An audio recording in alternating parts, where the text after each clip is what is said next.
Bak. Ciddi şalvarlarımızı gelin aparın bak. 18 manatdan başlayır. Abi salam hoş geldiniz. Neydi başına? Neydi başıma değdi? Allah Teala vurdu da başından için sağ çıktı. Dünyası imkan mı?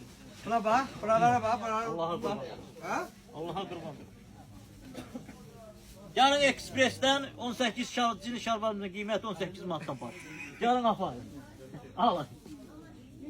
O ne de cümle oldu. Gel şalvar 18 şalvardan götürün 18 var. 18 manatdan şalvarlarımız qiyməti oxar başlayır. Yukarı başlıyor.